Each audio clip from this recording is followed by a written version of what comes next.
Good morning बच्चों। Class fourth. आज हम पढ़ेंगे पार्ट 15, शिक्षा बड़ी या धन। प्रस्तुत पाठ में बताया गया है कि मनुष्य रुपए पैसे से धनवान नहीं होता, उसका असली धन है उसकी शिक्षा। धन दौलत तो खत्म हो जाती है, किंतु शिक्षा सदैव पास रहती है। शिक्षित होकर ही हम अपने जीवन को सुखी बना सकते हैं।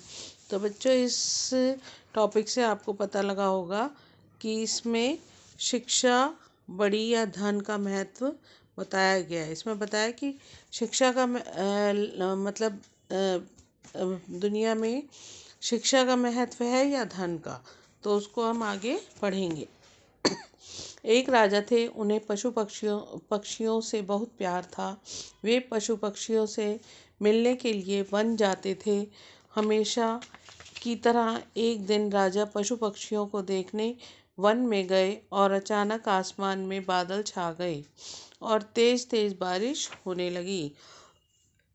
बारिश होने के कारण उन्हें ठीक से कुछ दिखाई नहीं दे रहा था। राजा रास्ता भटक गए। रास्ता ढूंढते ढूंढते किसी तरह राजा जंगल के किनारे पहुंच गए। भूख प्यास और थकान से बेचैन राजा एक बड़े से वृक्ष के नीचे बैठ गए। तभी राजा को उधर से आते हुए 3 बालक दिखाई दिए। राजा ने उन्हें प्यार से अपने पास बुलाया। बच्चों, यहाँ आओ, मेरी बात सुनो। तीनों बालक हंसते खेलते राजा के पास आकर बोलिए, आपको हमसे क्या काम है?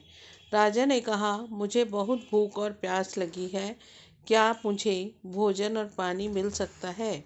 बालक बोले, पास में ही हमारा घर है, हम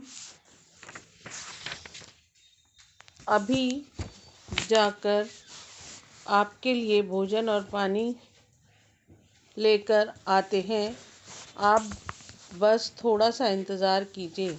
तीनों बालक दौड़कर गए और राजा के लिए भोजन और पानी ले आए। राजा बालकों के व्यवहार से बहुत खुश हुए।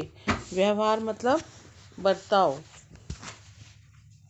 वे बोले, प्यारे बच्चों, तुमने मेरे भूख और प्यास मिटाई है। मैं तुम तीनों बालकों को इनाम के रूप में कुछ देना चाहता हूँ। बताओ, तुमको क्या चाहिए?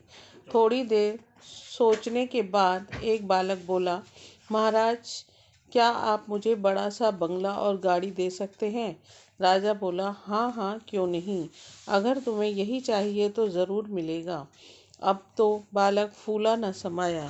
फूला न समाया मतलब बहुत खुश होना। दूसरा बालक भी उछलते हुए बोला, मैं भी बहुत गरीब हूँ, मुझे धन चाहिए जिससे मैं भी अच्छा अच्छा खाना खा सकूँ, अच्छे अच्छे कपड़े पहनूँ। राजा मुस्कुराकर बोले, ठीक है बेटा, मैं तुम्हें बहुत सारा धन दूंगा। यह सुनकर तो दूसरा बालक खुशी से झूम उठा। झूम उठा मतलब बहुत खुश हुआ। भला तीसरा बालक चुप क्यों रहता? वह भी बोला, महाराज, क्या आप मेरा सपना भी पूरा करोगे? मुस्कुराते हुए राजा ने कहा, क्यों नहीं, बोलो बेटा, तुम्हारा क्या सपना है? तुम्हें भी धन दौलत चाहिए? नहीं महाराज, मुझे धन दौलत नहीं चाहिए। मेरा सपना है कि मैं पढ़ लिख कर विद्वान बनूं। क्या आप मेरे लिए कुछ कर सकते हैं? तीसरे बालक की बात सुनकर राजा बहुत खुश हुए। राजा ने उसके पढ़ने लिखने की उचित व्यवस्था करवा दी। वह मेहनती बालक था। वह दिन रात लगन से पढ़ता और कक्षा में पहला स्थान प्राप्त करता। इस तरह समय बीतता गया। वह पढ़ लिख कर विद्वान बन गया। राजा ने उसे राज्य का मंत्री बना दिया। बुद्धिमान होने के कारण सभी लोग उसका आदर सम्मान करने लगे। सम्मान मतलब आदर। उधर जिस बालक ने राजा से बंगला और गाड़ी मांगी थी, अचानक बाढ़ आने से उसका सब कुछ पानी में बह गया। दूसरा बालक भी धन मिलने के बाद कोई काम नहीं करता था, बस दिन भर फिजूल खर्च करके धन को उड़ाता। फिजूल मतलब बेकार। रखा धन भला कब तक चलता? एक समय आया कि उसका सारा धन समाप्त हो गया। वह फिर से गरीब हो गया। दोनों बालक उदास होकर अपने मित्र मंत्री से मिलने राजा के दरबार में गए। वे दुखी होकर अपने मित्र से बोले, हमने राजा से इनाम मांगने से में बहुत बड़ी भूल की है। हमारा धन, बंगला, गाड़ी सब कुछ नष्ट हो गया। हमारे पास अब कुछ नहीं बचा। मित्र ने समझाते हुए कहा, किसी के पास धन दौलत हमेशा नहीं रहती है। धन तो आता जाता है, सिर्फ शिक्षा है जो हमारे पास रहती है। धन से नहीं बल्कि शिक्षा से ही हम धनवान बनते हैं।